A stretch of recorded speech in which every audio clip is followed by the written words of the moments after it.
Hello again, everyone. Welcome back to Best Darn Everything, our weekly spin-off show where we take a break from talking about The Simpsons to talk about whatever else the hell we feel like talking about this week.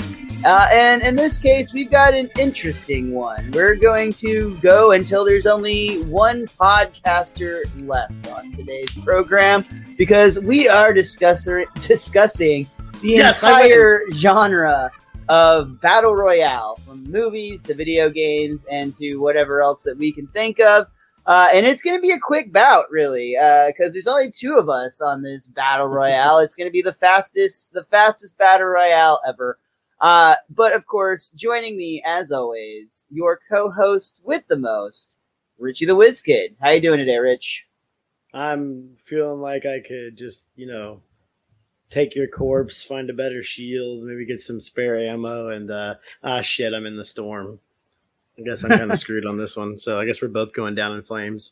But I know I'm interested to talk about this topic. Just I didn't think of it in those terms until you just said it, because I thought we were talking about games, but like the Battle Royale in general, just the mythology, well, not mythology, that's a terrible phrase, the gimmick, the genre in general, because it does span a whole lot of different stuff, especially with the recent thing on Netflix going on here. So I guess we have actually quite a decent amount we can talk about right now. So I should go ahead and throw it back to you.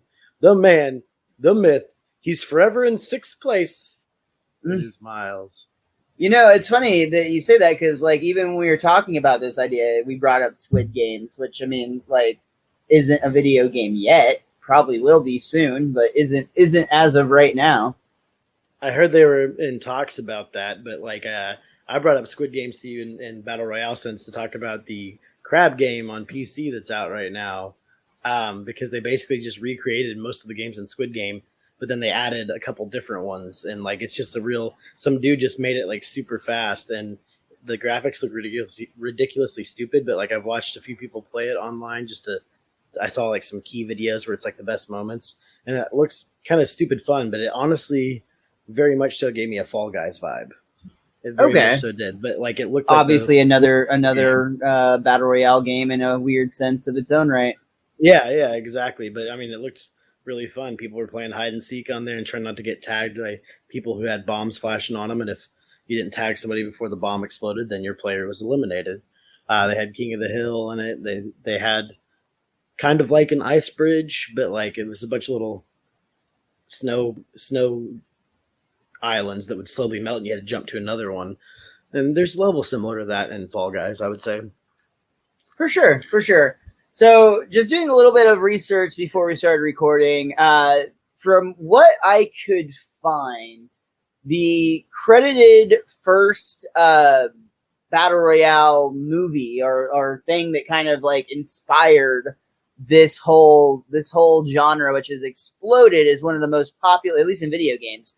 It's now one of the most popular genres, period. But the movie Battle Royale. Condemned. I'm just kidding. Kind of. But the movie Battle Royale, which is a Japanese film, I believe, or is it Korean? Now I cannot remember. I believe it's Japanese, if I remember correctly. Regardless, it's credited as being the thing that brought the concept to the mainstream. But I do have to say, just like while reading various comments and whatnot on Reddit, that was pretty quickly debunked because the first Battle Royale that I think all of us can remember is musical chairs. Bless those commenters on the internet that ruin and make everything better all at the same time. That's one of those that I'm like so mad I didn't think of it type of thing. Like I like it's so good I thought about just stealing it on this show and claiming it as my own, but conscience or whatever.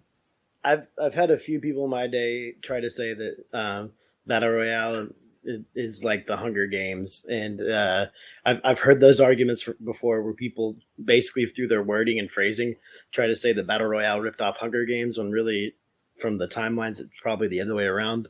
From what I understand, my understanding is it would either be that Hunger Games was inspired by Battle Royale, or of course there is always the idea that it could have been parallel thinking, because they are very similar, but also there is some differences that we're definitely going to dive into, because we've got to talk about the Hunger Games. Yeah, I know you haven't seen Battle Royale. I don't even have to ask you. I've knew a lot about it, and honestly, there was one time many years ago where I was watching some random movie channel, and it was like the last 30 minutes of it, and I had just watched the last 30 minutes of it, and I'm like, I don't need to see the rest of it now. Kids are killing kids. I mean, we're like 10 to 20 years away from that being reality, anyways. At this point. Yeah, assuming the Earth survives long enough for that to happen. Yeah, for sure. I would honestly assume like the Coliseum would be the first battle royale, but I don't know. I mean, I can't really think. Maybe that was a thing. Or Mortal Kombat. I don't know. I guess. I mean, a tournament is slightly different than a battle royale, though, right? Yeah, it is because it's not just a free for all. Yeah, that's maybe wrestling. I mean, like King of the Hill. One of the whole things with, I mean, the Royal Rumble. I guess theoretically, if you want to go wrestling, the Royal Rumble is in a way a battle royale. It's got some weird rules and whatnot, but yeah, ultimately it's everybody for themselves, trying to be the last person standing. Every 5 minutes for every 2.5 minutes for like 20 minutes. There's respawns. We'll just say. Kind of. I mean, yeah, that's an interesting way of putting it. I hadn't actually made that connection till you just said that now. But I said all that about Battle Royale more than anything. That's the like origin that is credited.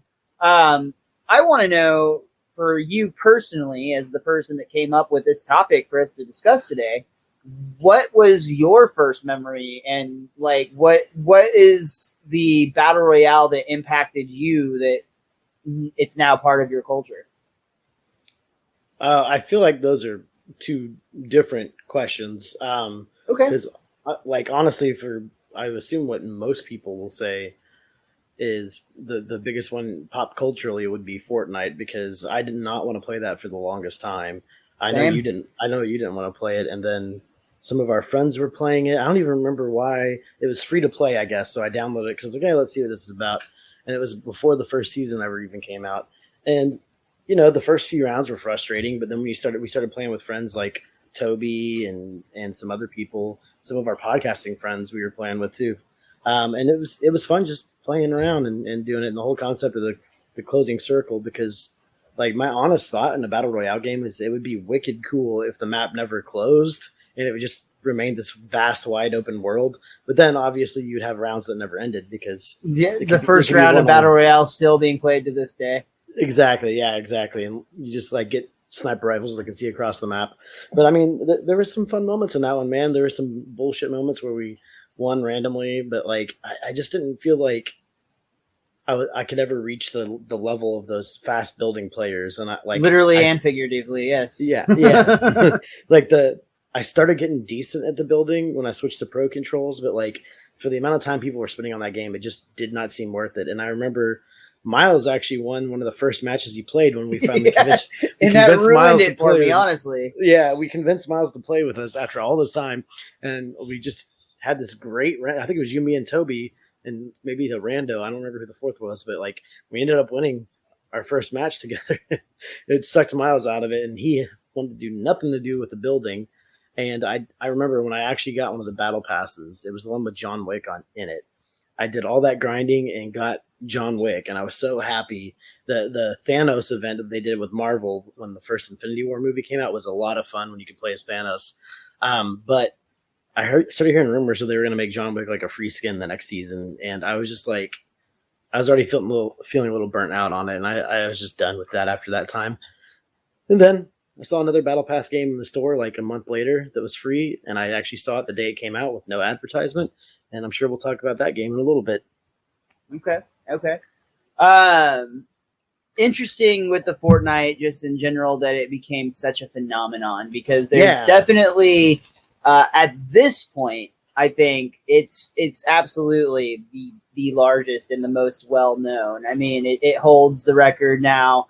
I can't remember if it beat Minecraft or if it's like on the way to beating Minecraft, but it's passed or is about to pass Minecraft as like the most streamed game ever. Which, by the way, Minecraft even came out with its own version of a battle royale. They literally just did a Hunger Games. I was reading about it earlier. They literally just did a Hunger Games parody in the Minecraft world, which is kind of neat, honestly. But like, yeah, definitely the building aspect of those games, it just doesn't do anything for me. I would rather literally play with Legos than play with virtual Legos is how I look at it. And adding it to my first person shooter is just like what a drunk child would do, which usually I'm for those things. But in this case, Drunk again, children. no, I'd rather get drunk and play with Legos. You're 100% correct. Fortnite, I just so happened to win one of the first rounds I played. And I'm like, why would I ever do this again? There's so much grinding to get back to this feeling. I've got it. Like, there's no point in this. And I just it really never connected with me. Like that other game that we're going to talk about soon did, because we'll probably end up playing that when we get done talking about this today. But for me, definitely it was the Hunger Games that really connected to me more than anything early on in terms of the Battle Royale format. And like you mentioned earlier, some people accuse Hunger Games of ripping off Battle Royale or vice versa. I think, if anything, it probably did borrow concepts from Battle Royale. But what the Hunger Games definitely did was take that very violent concept and put it into I don't know if kid-friendly, but like youth-friendly and just more broadly acceptable or palatable to like most people. Because Battle Royale, the movie, is very violent. I have not seen the whole thing, but I've seen enough clips to know that most people are not going to just want to like casually enjoy that. Versus the Hunger Games did a better job in terms of making it more. It's still very dystopian. It's still ultimately about people like killing each other for like, in a very unfair and corrupt government system. But like with like fun toy weapons instead of violent swords. I don't know how they did it, but they did it. I mean, I like every time you describe the concept of these, I'm like, I literally feel like we're just a few steps away from doing that in real life. I don't like society. Yeah, I feel like I'm just an old crotchety man complaining at this point about the world, but like it's very scary about how I could very easily see us transitioning to that in the world today. Yeah, no, absolutely. That's why we are personally like trying to just sneak attack other podcasts out of existence until we are the last one standing. That's how we're going to get in the top 20 Simpsons podcast. Boom! There you go. That is our forte on how to do it. When we're not even talking about the Simpsons. That's how we're being sneaky. But I think that palatable aspect of the Hunger Games, I think what was really interesting about that, conversations that I remember us having, I've had with other people I know, I think a lot of people got a buzz about them because the Hunger Games kind of connected to what you just said. The Hunger Games like made it very easy for you to kind of put yourself in those shoes, to have the thought like, okay, when I read the second book, for instance, of the Hunger Games, the second book is the time where they have the water map where it's all based on like a clock. Spoiler alert for a book that came out a long time ago. But it's like, you know me, I'm very active in the water. I swim, I scuba dive. I do a lot of like water sports type of activities. So like whenever I read that second book, I was like, oh shit. Like in the first one, I would absolutely run, hide, and cower, like, while, like, trying to deal with, like, the barbarians from District 1 or whatever. But, like, in the second one, I might drown a bitch, dude. I think I could do it. Like, I'm pretty sure I could hold my breath longer than a lot of those folks, and I would definitely be going for those harpoons. Yeah, but you got to also remember in the second one, you would have the situation where it would say, like, champion squad, and it would be everybody in that match is a champion. So you got to be careful with that too. Yeah, that's true. They've all killed or outlasted a whole lot of other. But from the map, I feel like if there was a map that I could picture myself succeeding in, that would have been the map to do it. It definitely would have helped if I was against like small children or weak old people or whatever.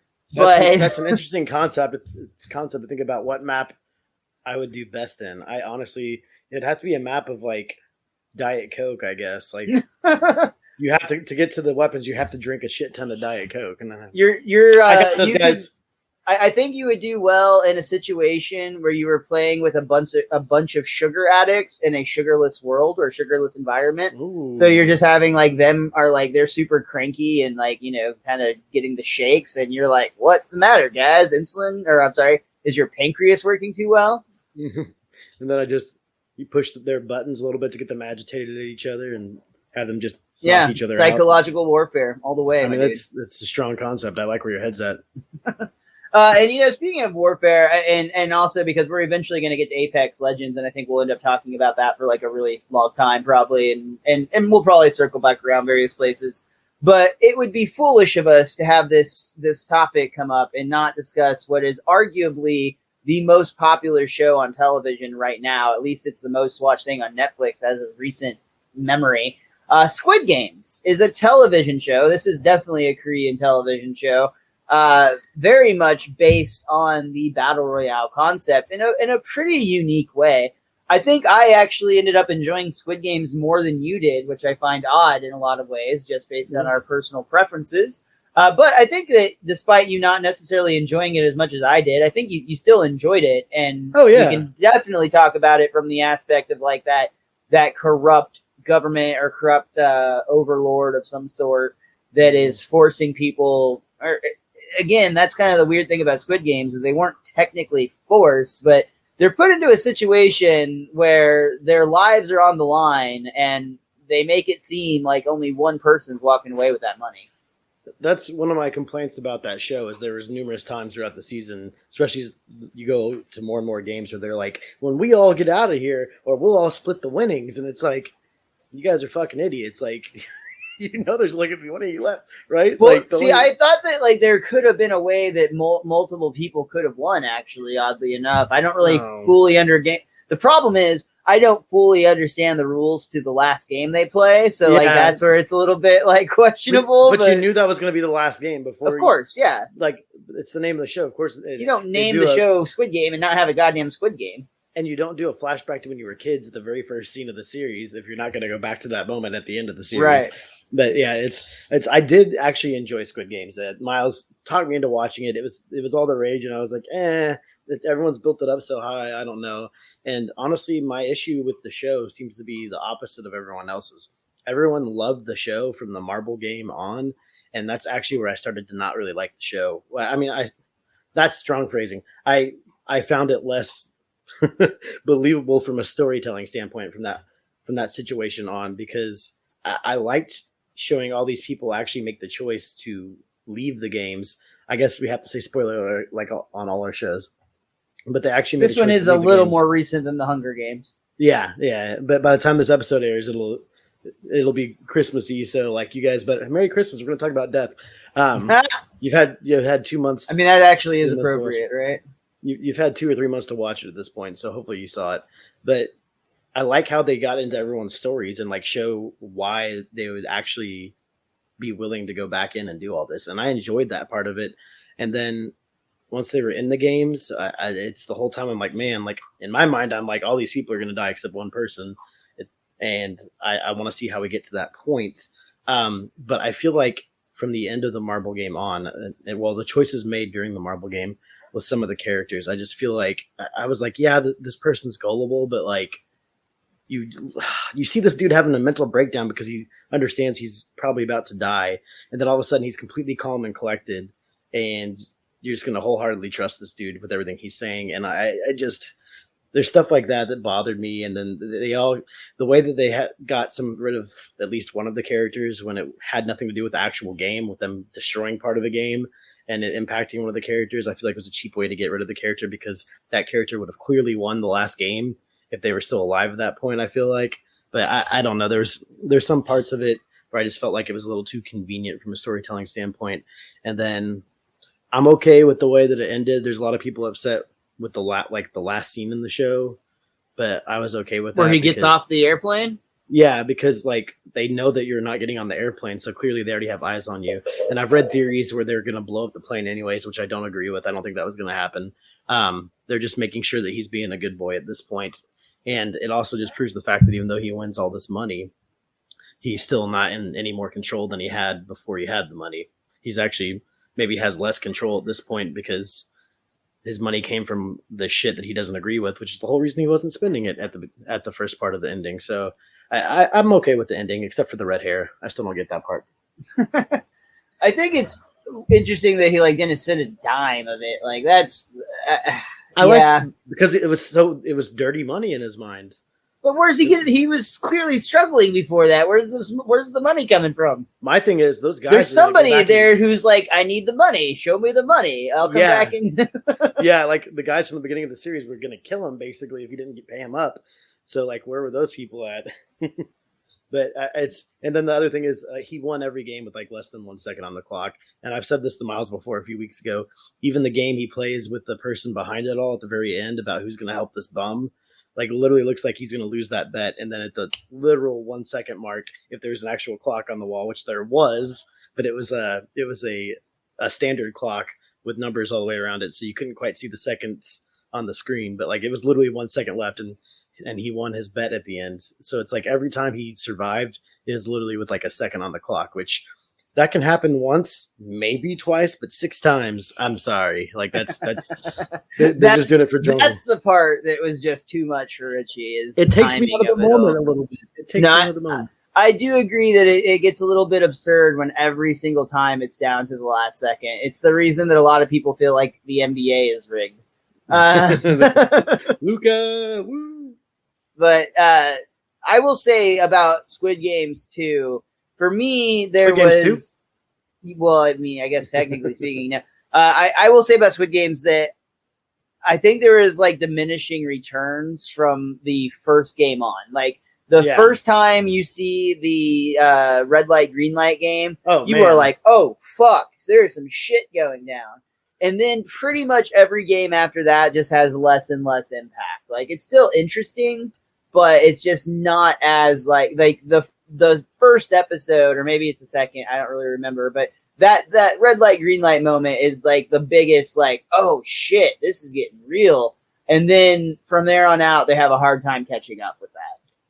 I read a fan theory that said that all the people in masks are actually other people that were taken when they were doing the slap game, the red and the blue cards. That's all the people that picked the red card because it's believed to be bad luck. The blue card is supposed to be good luck. So most people just naturally with culture take the blue card. Interesting. But I read a fan theory because like where are all the workers coming from? And like they're actually playing their own like version of Squid Game. That's what Squid Game 2 will be. It's kind of like Saw, how Zed was actually running the game, but it like they thought he was the bad guy, but really it was Jigsaw all along. But I saw a theory because they demasked one of the workers at one point. And they're just like a kid basically. So there's a fan theory that like all the people that picked the red card in the slap game end up getting taken there to be a worker, and they're basically told they have to work or else. Because you see what happens if they take their mask off or disobey. Which I don't fully believe that theory, but I think it's a very interesting concept. The workers are definitely intriguing in general, just because we do through like the cop that like steals the costume or whatever. Which, by the way, I do think it's funny that like that was the #1 costume for Halloween this year. Just of course it was. But yeah, we almost see like their like dorm life and all that good stuff, and it's very weird. It definitely would. I would like to see some explaining on like how that happens. I guess they're all being paid. The next one.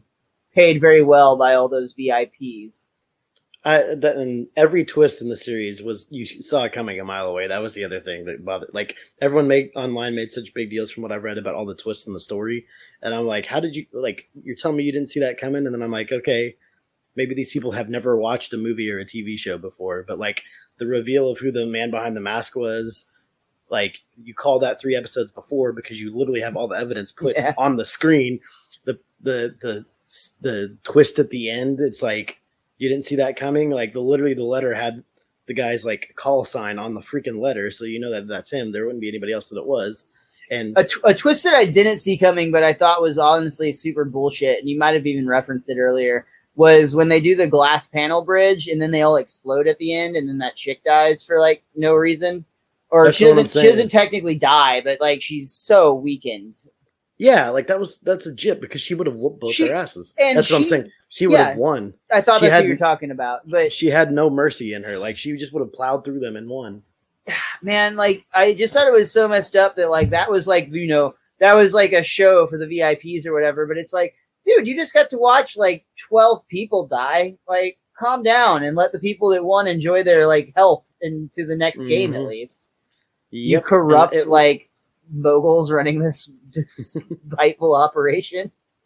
it would have been really interesting to see a 1 versus 1 Squid Game at the end too. See, yeah, that's probably why they didn't do that, because they didn't want to have to explain how those rules work. But like, even honestly, it would have even been more interesting in some ways to see hopscotch, the main character go against her instead of like the banker dude. Honestly, he wasn't that interesting. Like, I liked him. I feel like that's the way that I would have wanted to play if it was a life or death situation. The banker guy played it smarter than everybody else. The only time he wasn't smarter or more intelligent is the marble game, because again, he fucking. That is the one that bothers me. Like, I don't understand how anybody would fall for that. And I understand the other guy trusted him in every match. They were paired together in like every match, and one was the brawn, one was the brain. But like that was just too unbelievable for me. Fair. Yeah, fair. Wild show. Oh, excuse me, Wild show. Glad that this must be about all battle royales, not just this one that most recently. Glad you watched it though, so we could go to that. Yeah, it was enjoyable. It's worth watching for sure. Well, are there any other battle royales that you'd like to talk about before we get to Apex? I want to talk a lot about Apex, the lore, and some of the stuff that we've talked about and whatnot. But yes, are there any other things you want to talk about first? First, I want to throw out an honorable mention to the one that Toby, since he's not here to join us today and he's a frequent guest, I got to throw out the one that Toby loved. I think he's talked about it on our show before too. It's a terrible, terrible game. It's got low reviews, but he absolutely loves it. Don't even think it's the werewolf one where you're on the map trying to get like little recon beacons in different areas, and then you call in a helicopter and you have to get to the helicopter pad and escape on it. But you claim I've played this. I don't have any recollection of playing this at all. All three of us played it for like one evening, and I think we played a few rounds. But like, there's 3 werewolves on the map, so like you can get silver bullets and try to kill them, but they're very hard to kill. But they're controlled by players. The 3 werewolves. That sounds not familiar, even a little bit. So we spent like one day giving it a shot, and by one day I mean like an hour and a half. So that one just gets an honorable mention because it influenced Toby. The first, like, I think the games that have to be credited for like battle royale and like they precede Apex and Fortnite by a couple years would be PUBG, PlayerUnknown's Battlegrounds, a big one, and then H1Z1, Z1 Battle Royale. Those are the games that like I watched people play online because I was trying to see what it was all about, and I would watch videos of people playing it. And H1Z1, which I think I even recently price shared that game with somebody on the PlayStation. That's not Miles, it's another friend that does it with me. And I tried to play it once by myself, but like the hunger, like there's zombies on the map and there's other players, and I was by myself and other people had teams, I think. And the hunger just got to me so fast in that game. Like I think I tried to kill one zombie, but they're a little bit tougher to kill in there. And then I had players, literally I could hear them shooting in the building downstairs. And I was in the bathroom on like the 8th floor with a freaking shotgun, just waiting for them to come through the bathroom where I'm aiming down the barrel, and the hunger killed me before anybody even saw me. And like I played the game for about maybe 30-40 minutes when I was just creeping around farmhouses doing it. But the mystique and like the like heart poundingness was there the whole time because I had no familiarity with that game, and that was recently. So I mean, I wish games like that. I don't like hunger in video games. I really can't stand that in video games because I feel like that's honestly what ruins. This is going to be an unpopular opinion, but that is what ruined the Zelda on Switch for me. There's hunger in Breath of the Wild.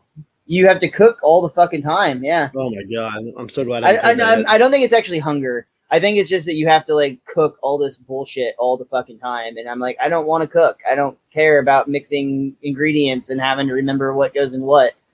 Like, I just want a health potion. And like games like Minecraft, that becomes a big deterring factor. Or the other like fortress defending one, the zombie one, 7 Days to Die. The hunger and thirst pissed me off in that game so much back in the day. I think what drives me crazy about all the games that you mentioned, for the most part, is that some first-person shooters do really well ported to a PlayStation or Xbox to a console with a controller. And some of them are so clearly made for a keyboard and mouse, and it just doesn't translate very well when you don't have a keyboard and mouse. And I find those to be more obnoxious than anything. That's understandable. But outside of those, the only, like, I know after Fortnite, they did Realm Royale, that came out and has, like, a pretty small following that people like it. And then there's The other real big one that's an obvious one is Warzone for Call of Duty. That one's very popular with the people that actually play it. And yeah, but that if you want to talk about a ripoff, like in my opinion, that was Call of Duty absolutely being like, wait a second, people have stopped playing our game because of these other games that are more popular. What should we do about it? Oh, I know, we'll just do what they did with our characters. But you can't argue with the amount of people that you see playing it on your list. And it's fun. Because there's times where I really enjoy doing that with playing with you and our buddy Ricky. And I like the Randy vehicles. Sometimes. Like, that's super cool. There's aspects almost of it won that a are match really one time. See, my enjoyability of Battle Royale games are, can I actually win the game? Games like Fortnite, I won maybe like 7 times in my history playing that. Call of Duty, I have a very small percentage of time played on that one, but I think I got like 3rd or 4th place in teams one time when literally I could see the rest of the circle and I was shooting people and like getting downs but not kills. And there's one of those where I got lucky to get there to begin with. But like, if it's something within my grasp to win, then it makes it more fun playing. If you're just gonna get your ass kicked every time, that kind of ruins the enjoyment of it, which is one of the reasons that I know we're going to talk about Apex, because that's something that's in the realm of possibility of winning. But before we hit a good job of balancing. I have a couple others to talk about too, but go ahead. It's the last one I want to bring up is one that like almost nobody plays, and I know you tried it, and it's not really your thing, but I still have Spellbreak downloaded, and I haven't played it in months. But it's where you're a levitating wizard, and there's 6 different elements that you can use. So instead of firing guns, you fire like lightning or fire or water or toxin or wind or lightning. I already said lightning. I forgot what the 6th one is. Rock, earth. But like that one was like really, really fun. I feel like they just need to fine tune some of the aiming and some of the hitboxes. That was a big issue. Is it just felt unpolished? Is a big reason I didn't enjoy it. But I actually like the concept of magic is. So that's funny that you had the Fortnite experience for me, but it kept you wanting more. I won the first. I think I won the second match too that I played, but the map size. The lobbies were so small. It was like 40 people in a map, and I played with somebody in my first match that had clearly played the game a few times, but like it was good for me to see the ropes. But I like getting the little random magic abilities that you find on the ground where like you can see people in a certain area around you, or you have faster speed. And I wish that game. It might be getting updates. I don't know. I haven't played it in a while, but that's one that's like under the radar a little bit. But I actually really enjoyed it. So pretty much every game we've talked about so far has been a battle royale that's also a first-person shooter. And I want to talk about a few that are not first-person shooters. We already mentioned Fallout Guys. No, Fall Guys. Fall Guys. Yeah. Fall Guys was really fun. And for an aspect that you mentioned that I completely agree with, is that it has to be achievable. It has to be winnable. And we both had a taste of success with Fall Guys. I got really into it for like a month or 2 and had a great time with it. I think the problem I had with Fall Guys is a trap I fall into often. I actually like finished their like progression for the season or whatever.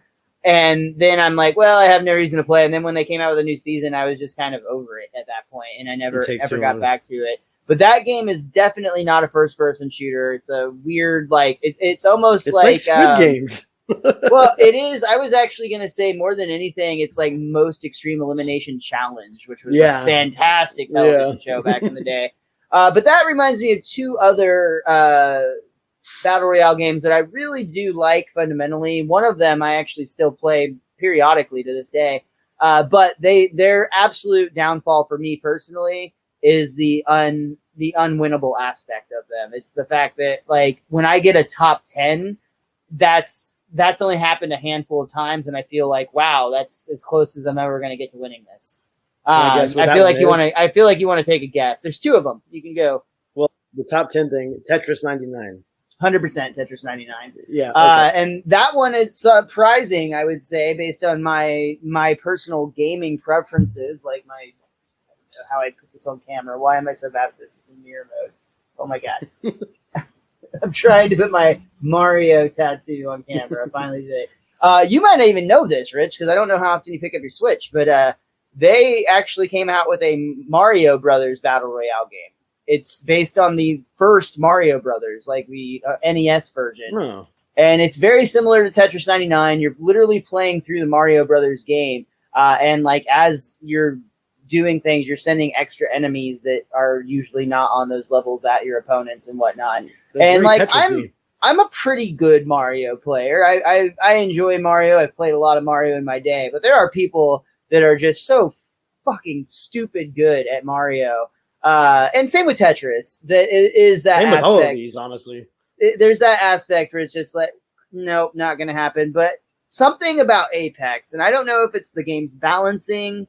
I don't know if it's just pure dumb luck.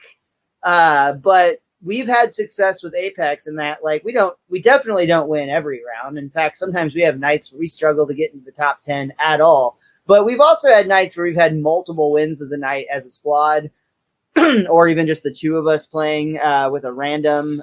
Apex is a really interesting battle royale game that, and the reason I use the word interesting is because on its surface, it really doesn't do anything special. I mean, it's a first-person shooter. It's got the storm that comes in that pushes everybody towards the central spot. You've got, a selection of guns and grenades, and special abilities, which I guess could start to differentiate it a little bit. But the lore of the game also gets really interesting, and you start to get like an enjoyment from like listening to the banter from the characters as you're playing along. And again, maybe it's just from the random sheer luck of attacking the right team or third partying, if you will, when you come across two teams that are fighting and you just happen to finish them off. But it feels a lot more likely to win a game of Apex than any of the other battle royale games that we've mentioned so far, in my opinion. Yeah, it's that's the one I was mentioning earlier where I saw it in the PlayStation store the day it came out. And I'd never seen an ad for it, never heard about it. They did like no promoting it when it first came out. And I think I texted you and Randy and Toby and said, there's a free game out here. I watched the trailer for it and I was like, that looks kind of fun. And it was because of the characters, seeing these like special abilities and like seeing somebody go down, but like they were still up. And I was like, what the hell's going on? And I think I won a game the first day I played it with somebody. I don't remember who I was playing with, but I won a game the first time. And even when you don't win, like if you get like in the top 5 or top 3, you're like, oh, I was so close. But it feels like you have the capability of winning, which is a big drive to want to keep playing it. But to what you said, that it doesn't do a lot of things special or different. No fall damage. That was a change, though. That wasn't originally. Yeah, back in the day, that used to drive me crazy. But yeah, like I love now. Fuck fall damage. I can't even play games that have fall damage anymore. But You've ruined me, Apex. I'm running straight off the cliff. I think it's the characters that drive that, man. Like it's the characters are just fun. Like they all have their own personalities, and there's characters that you absolutely hate, like Caustic, and there's characters that everybody one loves, of the most like popular Mirage. players, but I agree with you entirely, and I don't understand why. There's players that you love, like Mirage or Pathfinder, or anybody that has good banter. For Miles, it's Rampart. For me, it's going to be the Crypto Valkyrie range. But there's everybody's a different personality and different abilities. It just makes it a little more enjoyable, despite the fact that in modern times, the game is incredibly buggy and has lots of complaints on it, which Miles and I talk about numerous times. It's a free game. I can't really get mad at these guys. Like, it is getting more and more buggy, but like it still works, still plays. And they're still making progress on it, it seems like, to some extent. Like, yeah, there's definitely issues, but again, you already pointed out, price tag is free, folks. So, I mean, what are you going to do? Yep. I also, I don't know why I enjoyed this so much, but like I learned last season that the character I play with is one of the least chosen players. And like, I don't know why, I just thought that was kind of cool. And I think that to some extent, there's a really broad dynamic with just the minor tweaks that each character brings to the table. And I started to complain about it earlier and kind of backed off, but I do get annoyed by like seasons now, how everything has to be a season. It's always a subscription model, season. But Apex, more than other things that I've seen personally, really does make some pretty dramatic changes each season. Like it's not like a subtle thing. I mean, sometimes it's just a light change to the map, but Apex has grown from when it started. I believe it had 8 selectable characters, and it's got to be up to like 16 now. 18. now, Wow. something like that. because it's 8 and we're in season 11, and I think they've introduced a new character each season. But when it first started off, you had to unlock those 2 characters, 7 and 8. I think it was Caustic and Mirage. You had to unlock, so it was that you had to play it enough to earn enough points to unlock characters. So you had to start off on that grind. And like from the trailer they first showed, it showed Mirage sitting out a decoy at first and it getting shot and him mouthing off about it. And it was like, ooh, that guy seems like he's going to be fun. So like it gave me the wants to play it because I wanted to see what that character is like. So, it's the season mode can be annoying. They're now in their 4th map in the 11th season. So every few seasons they release a new map. So that's pretty cool. It's not just the same Verdansk map Call of Duty every freaking season, even though they'll make minor tweaks to certain parts of it. Cause I know I'll get backlash for that, for the everybody that's listening or watching right now. But like, I feel like Apex does a better job of changing it up every now and then. The one thing I would complain about Apex and their battle pass format, and I complain about this constantly for those of you that not enough not enough crypto skins. Well, just the battle pass unlocks in general, I feel like are 75% hot garbage. I feel like there's stuff that when you initially unlock the pass that's good, and then around level 4 or 5 you'll get one of the gold Apex packs that gives you something good, but it's completely random. And then at level 25 and 50 you unlock one epic skin for one of the themes for the season for one of the characters. But the second half of the battle pass, there might be like 1 or 2 things that you're like, I'm okay with that, but there's nothing that makes me go, I want to hit level 100, even though I did that exact thing last week because I wanted to complete the battle pass when I got home from my vacation.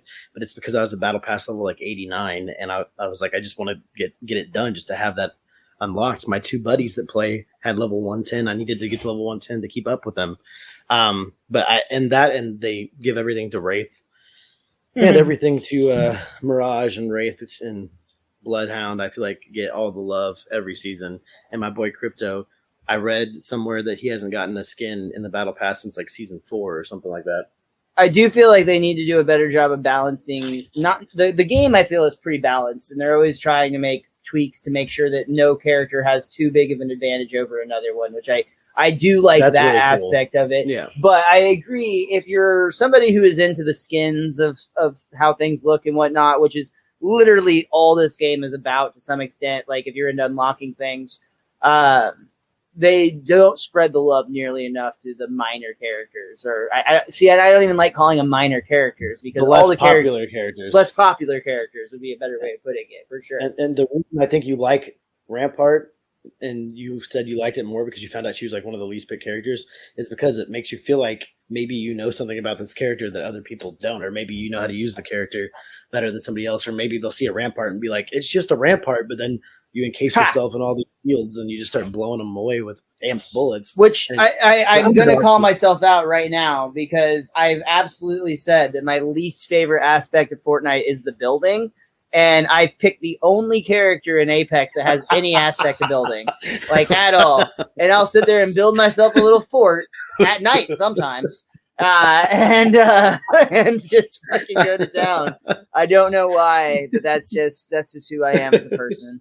But I want to talk about we're going to tangent a little bit. I knew this would happen and I intended it to, but the writing, the character banter, the relationships between characters, there is a lot of depth to like the Apex world. If I remember right, I think you told me it was based actually on Titanfall 2, which was a game that we never played, or at least I never played.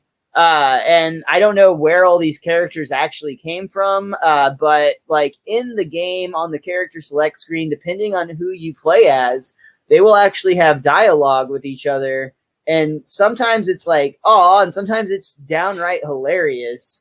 I'm very impressed with the writers who continue to come up with fresh lines for each of the characters. Because I swear, like every night we'll be playing and I'll hear something that I haven't heard before. And I'll be like, oh my God, that's hilarious.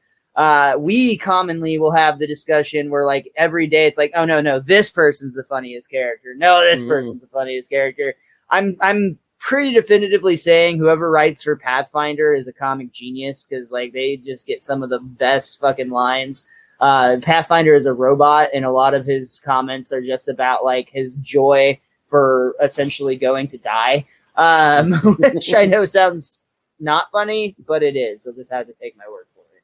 I mean, I'd like Mirage's inability to speak proper English and how it messes up a lot of times when he says stuff and he changes thought mid-sentence. And I think that writing is done very well. But like, to your credit, I don't remember what season it started in, but eventually they started letting the characters have different relationships with other characters. Mm-hmm. And that's why, like, if you're doing an objective and you switch characters, you might be playing a character that you've never played before or haven't played in a few seasons, and there's a new character that they have a past with that you don't know about. And when you kill somebody or when you revive that person or when you're just, near that character and picking stuff up and pinging stuff, which we haven't even talked about the pinging system that's revolutionary in this game.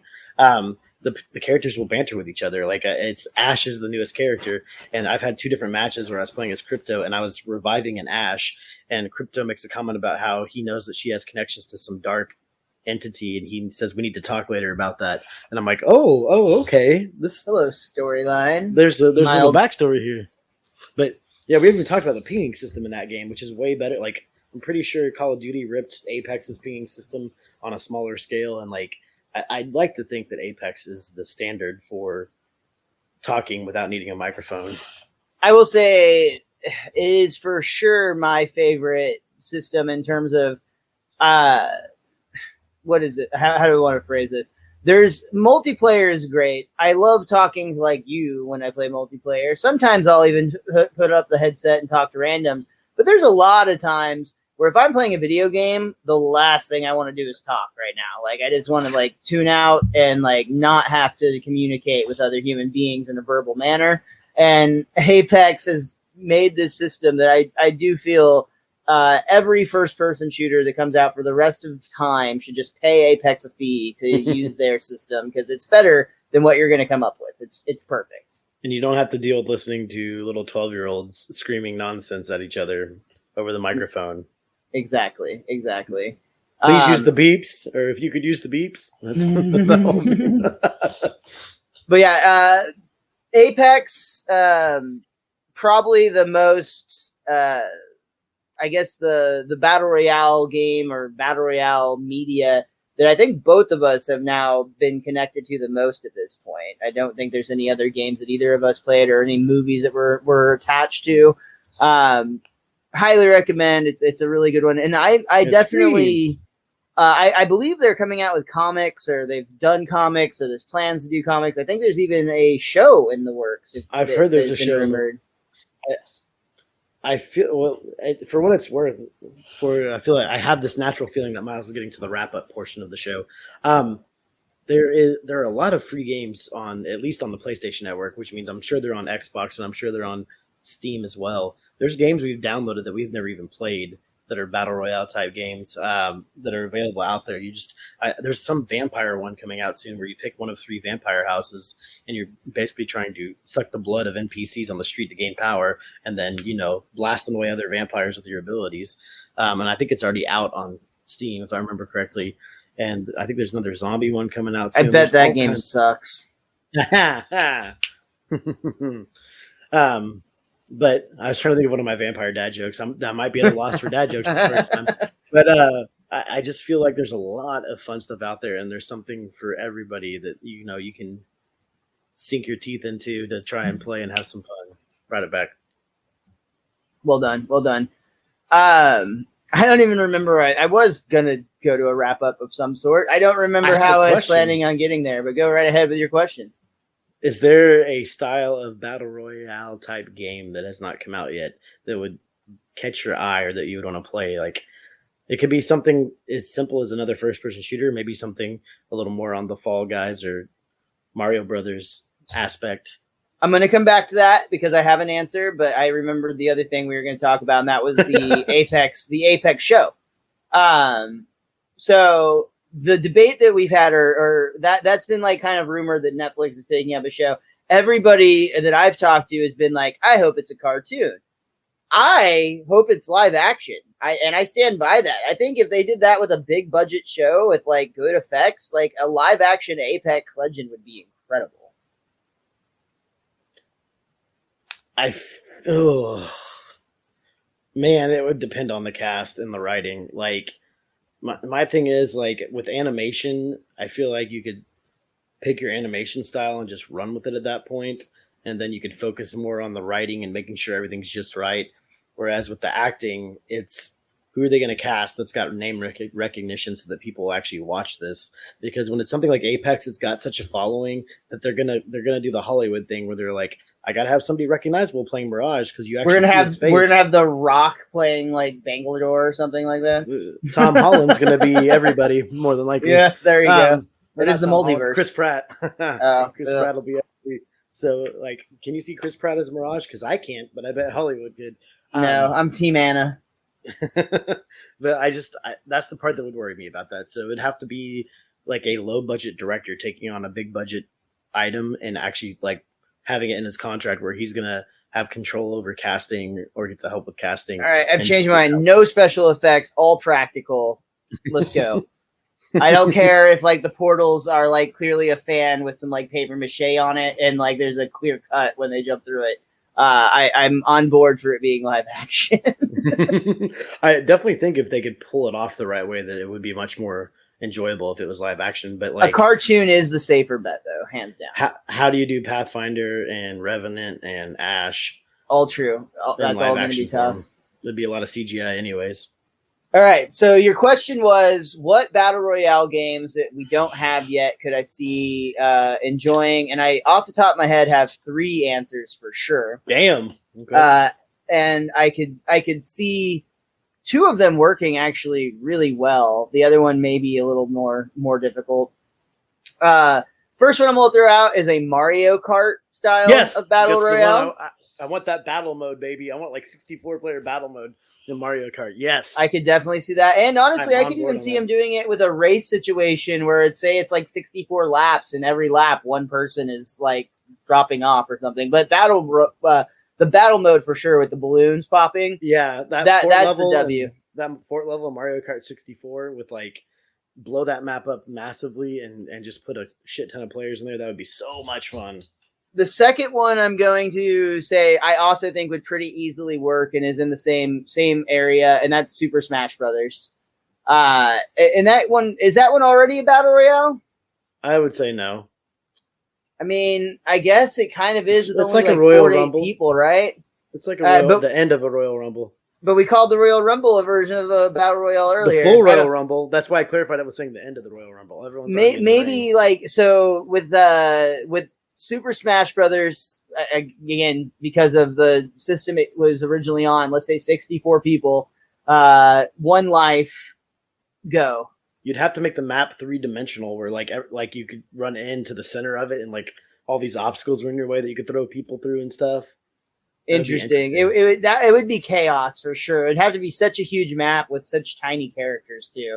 Mm-hmm. The last one is a stretch, I will admit. But if it were possible to do so, I would love to do like a Guitar Hero battle royale.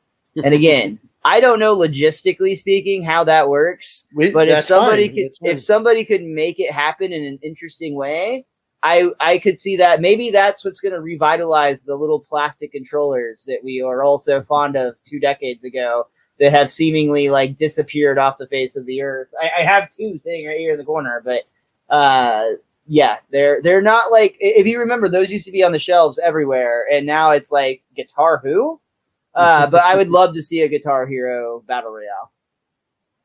For me, I'm gonna stick to simple things here. I want a massive Uncharted map, and like I want Uncharted 3 controls. Okay, not Uncharted 4, but Uncharted 3 one. controls, and just have both squad and free for all mode on a massive Uncharted map. I want that like 100 players in Uncharted. Let's go, baby! You're just pulling people off of ledges left and right. Oh, absolutely. And one thing from Uncharted 4 I'll say is because you can down people in Uncharted 4, and I don't remember if you can do that in 3. So you can add that aspect into it. That way you can be revived by your teammates. But I feel like there's some sway there to make that happen. And then the other one, because I'm not sick of it yet, despite the fact that every other person on Earth is, I would want some kind of battle royale. I wish I was better at H1Z1. I want a battle royale zombie game where you are more afraid of the players than the zombies, but there's so many zombies that like you still have to pay attention to them. You can't just like sidestep them. But I don't want fucking hunger involved in the damn game. That just takes away from the or fun at least of it. make it a toggle situation where you can turn it off if you want. I could join lobbies that have hunger and join lobbies that don't have hunger. But I just I want those where it can last for like all night, playing against all these other people if you want to. And damn it, bring back a LAN party. We should have a LAN party where I can play with all of our friends just in one lobby, because we have enough friends that do that. And we have like a Friday the 13th situation going on where everybody in the lobby is somebody we know in real life, kind of. I do miss that Friday the 13th game. That was really great while it lasted, and then they ruined it pretty quickly, unfortunately. And a couple of places have tried to recreate it, and just unsuccessfully. But that would be a unbalanced. I can't remember what those are called. What type of game is that? It's an unbalanced FPS? No, I don't know. Whatever type of games those are, we are going to review those another time, because we could definitely talk about Friday the 13th. South Park, Stick of Truth, or Fractured Butthole style look, but every person's an actual player. How would that work? Okay. Thank you for throwing that out, because that makes me feel less stupid about my Guitar Hero suggestion. Every person is their actual player, and you just scale it down to where it's just basic abilities and attacks, but the characters have abilities like in Apex. All right. It all looks that suggestion medieval. Has Big Butter's energy for what it's worth. It looks like these epic battles. It'd be really funny if like you had these epic battles with like in the execution where you're executing a player, if it pans out to where you can actually see what the kids are using, and they're just like hitting them on the head with the stick. They're like, you're dead now. Fall over. But Cartman actually does teabag everybody that he beats. That's his execution. Yeah. Hey, come on, there's a market there for that. This podcast isn't shrinking fast enough, I guess, because we're both still here. That I think about covers everything I have to say on the Battle Royale genre. Richie, is there anything else that you would like to talk about? Somebody tell us if Population 1 is good on the Oculus Quest 2, because neither one of us have played that, but we've heard really good things about that game. Yeah, it's been described as the Fortnite of the Oculus, and that's what turned me off from it, frankly, is the fact that there's a building aspect. But I imagine there's going to be another Battle Royale game coming to the Oculus at some point, and that one I would definitely be more interested in checking out. I'm still more interested in that other D&D build your own world game that's kind of come out never. Oh yeah. I remember what you're talking about. Honestly, Demio too. I'd just like to play more of that. But anyway, that's gonna do it for this week's Best Darn Everything. Make sure you follow Richie the Wiz Kid at @thewiz_kid23. Make sure you follow Miles at Mr. Most Days Off. But most importantly, you can follow our show. That's Best Darn Diddly. It's at Best Darn Diddly. You can tell it's been a long time since we've done this recording, even though there's no lag time between this episode and the last one. So you can't tell. You had no clue until just now. Yeah. It's been like 3 weeks for us. Yeah, it's fine. Thank you again so much for tuning in. We will be reviewing another episode of The Simpsons soon. The next one we have on deck is Lisa the Tree Hugger. I cracked your securities and your face. And until next time, be cromulent to each other.